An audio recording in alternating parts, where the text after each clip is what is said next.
Imagine you could precisely cut the code of life itself. Well, with CRISPR, we can. But making the cut, that's actually the easy part. The real challenge, the most critical decision, happens right after.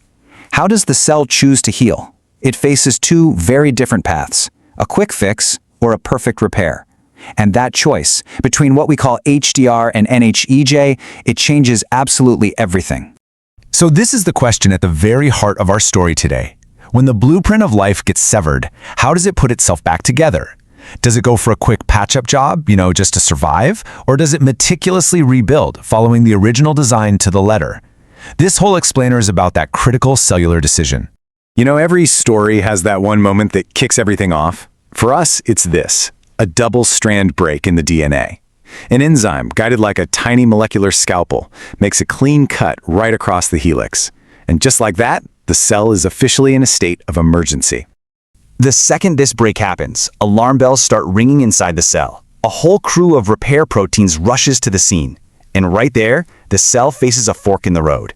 It has to choose between two completely different repair strategies. There's the fast and, let's be honest, kind of frantic route, which we call non-homologous end joining. And then there's the careful and super precise route, called homology-directed repair. So what's the cell's go-to response? It's a pathway called non-homologous end joining, or NHEJ for short. Think of it like the cell's emergency medical team. Their number one priority is to fix that break as fast as possible, even if the repair isn't, well, perfect. So how does this fast route actually work? Well, first up, a special protein clamp grabs onto the exposed DNA ends. Then, other enzymes jump in to quickly trim them up. And finally, a sort of molecular glue stitches the two ends right back together. But because this whole process is so rushed, it often creates these little errors, small insertions or deletions of genetic letters that we call indels. And that, right there, is the crucial outcome. Here you can see that mechanism in action. You see the break, you see the protein clamps binding, and then bam, the ends just get stuck back together. But notice what's missing. There's no guide, no template, no blueprint. The cell is just putting the pieces back, and because of that, the original genetic sequence right at that junction is often lost or changed. Okay, let's just make sure we're clear on this key term. An indel is simply an insertion or a deletion of one or more of those DNA-based pairs. It is the signature, the characteristic scar that gets left behind by the NHEJ pathway. And believe me, this tiny change can have massive consequences. Now, to understand why, you gotta remember how DNA is read. The genetic code is read in three-letter words we call codons. In the original unbroken code, everything is read in the correct sequence, which lets the cell produce a perfectly functional protein. It all works. But now, watch what happens when NHEJ introduces just a one-letter deletion. It's tiny, right? But it shifts the entire reading frame. All of those three-letter groupings from that point on are now completely different. The genetic sentence has basically been turned into nonsense. And the result of this frame shift is often, well, catastrophic for the gene. The scrambled message frequently creates a premature stop sign, a stop codon. This tells the cell's machinery to just stop reading the gene, which leads to a shortened, completely non-functional protein. In essence, the gene has been knocked out. But what if the goal isn't just to patch the break? What if the goal is to repair it flawlessly? For that, the cell has a second, much more elegant option, Homology-Directed Repair, or HDR. This is the architect's approach. It's all about precision and perfect restoration. Now, HDR is a much more complex process, and it all starts with one critical requirement, a donor DNA template. This is a separate piece of DNA that contains the correct sequence. The cell first chews back one of the DNA strands to create an overhang. This overhang then uses that donor template as a perfect blueprint to synthesize a new, correct stretch of DNA. And finally, this new piece is integrated and all the gaps are sealed up. Perfect. And here is that beautiful process. You can actually see the broken DNA using the donor template as its guide.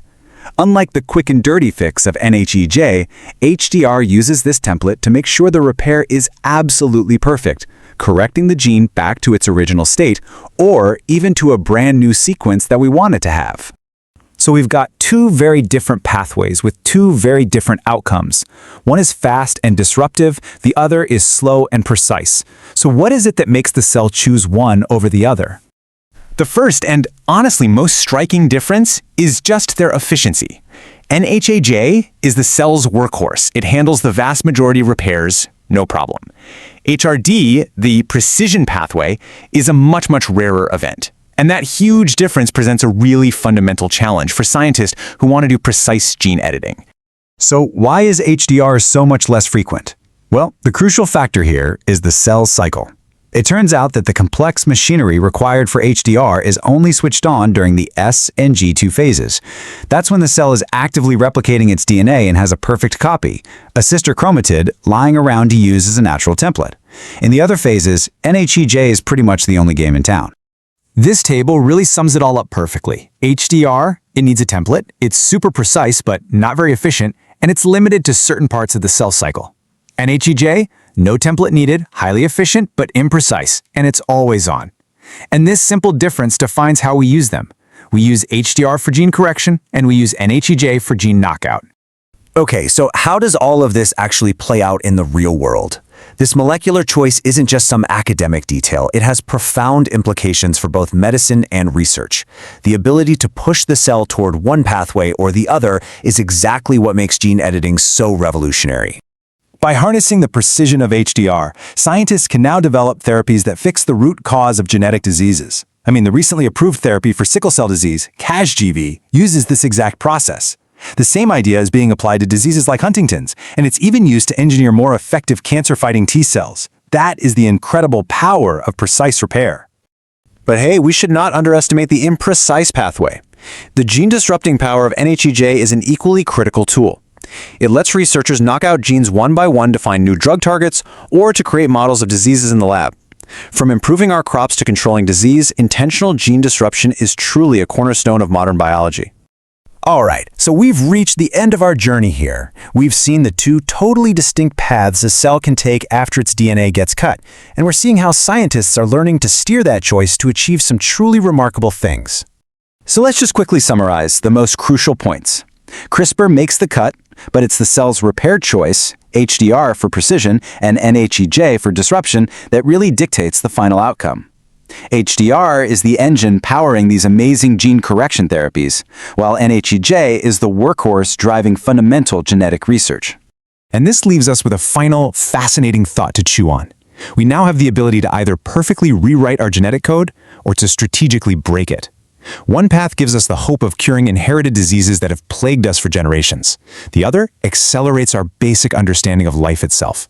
The entire future of medicine and biology might just depend on mastering this one fundamental cellular choice.